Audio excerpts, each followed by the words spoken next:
In about 2 weeks, Sri Lankans will be casting their votes to elect the 7th executive president of the country. Bizarrely enough, there are 35 candidates running for president, but only about 5 candidates have managed to attract some public attention. Out of these 5, we all know a close contest will probably occur between Gotabaya and Sajith. In this all-important election, everyone is keen on all forms of predictions about the likely outcome. Some opt for astrology, while some others conduct various surveys as a means to achieve this. One common problem associated with all these predictions is the lack of transparency. So I asked myself, can we use publicly available data to shed some light on this? One such data source is the conversations happening on social media platforms. Presidential election is probably the most discussed topic right now by Sri Lankan social media users. There are many such social media platforms, but the most popular one in Sri Lanka is Facebook. However, Facebook doesn't lend itself to this kind of analysis because the vast majority of conversations on Facebook are private. Twitter, on the other hand, is a good candidate platform because about 99% of the conversations on Twitter are publicly accessible. For those of you who haven't experienced Twitter before, I'll quickly introduce the platform. Once you create an account and log in to the Twitter platform, this is the page you land in. Like Facebook, there's a timeline where you can interact with your own and others' posts. Such posts on Twitter are called tweets. I'm already following Gotabaya, Sajith, Anura and Rohan. I couldn't locate the Twitter account of Mahesh yet. You see here a tweet sent by Gotabaya. Below that is a tweet sent by Sajith about his manifesto. Like Facebook, I can now tweet about anything that I fancy. Here we go. All important presidential election is around the corner.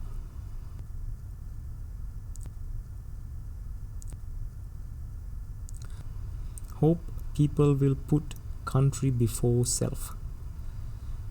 Now I can start tagging people so I can try and attract their attention to my message. Note, many Twitter users tend to tag more than one candidate in their election-related tweets to gain as much attention as possible.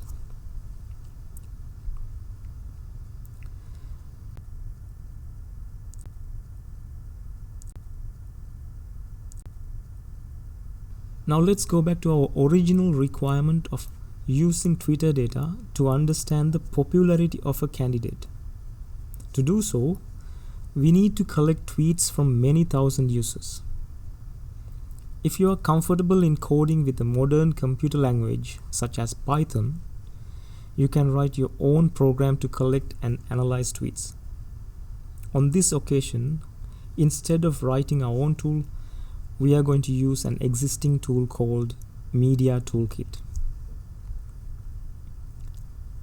I have already created an account on Media Toolkit website. Also, I have set up 5 feeds to separately collect tweets that mention our 5 candidates. The beauty of the Media Kit tool is that it not only allows you to collect tweets, but also provide features to analyze and visualize those tweets. Now we are accessing one such analytical dashboards. Here we see the number of tweets the toolkit has so far collected. These are called mentions because the tweets carried some reference to our candidates. There are about 6,000 tweets mentioning Gotabaya and Sajith. Tweets carrying a reference to Anura, Mahesh and Rohan are far less compared to the 2 leading candidates. Mentions have one big issue, that makes our life difficult.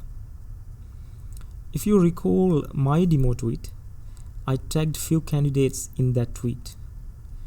Many users, as I said before, deliberately do this to gain wider attention to their tweets. As a result, the toolkit could count a single tweet towards several candidates, and that's a problem. Luckily, there's a much better indicator to determine someone's popularity on Twitter. This indicator is called impressions. Impressions are used by marketing companies to monitor popularity of their brand on social media platforms, particularly on Twitter. Twitter impressions are the number of times a tweet shows up in user timelines. If a candidate is popular, we can expect a tweet concerning this candidate to be widely shared, liked, and commented, causing impressions to skyrocket. If we now look at impressions for our candidates, Gotabaya leads with about 3.6 million, followed by Sajith with about 2.6 million impressions. Now there's another caveat to using impressions. Not all tweets are praising our candidates. Some tweets are positive, some are negative, and some are neutral towards our candidates. These are the three primary sentiments a modern machine learning model can calculate or estimate for text such as a tweet. Therefore, a fair thing to do would be to adjust the number of impressions using relative sentiment ratio. Even after making that adjustment, no one would be 100% sure what you see on screen is close to the eventual outcome. Another factor that adds to the complexity of our calculations is the fluctuations of tweets with time. This particular chart shows how the number of tweets that mention our candidates vary with time. We can see that the alternative camps, such as the camp of Anura, Mahesh, and Rohan, have piqued Twitter users' interest early on. However, as the election date is approaching, you can see that the conversations heavily polarize towards the two main candidates. Now, researchers who explore the ability to use tweets to predict an election outcome suggest that this approach works relatively well if applied just before the election date. If I manage to spare some time, I'll redo this analysis and post another video on YouTube. Until then, goodbye.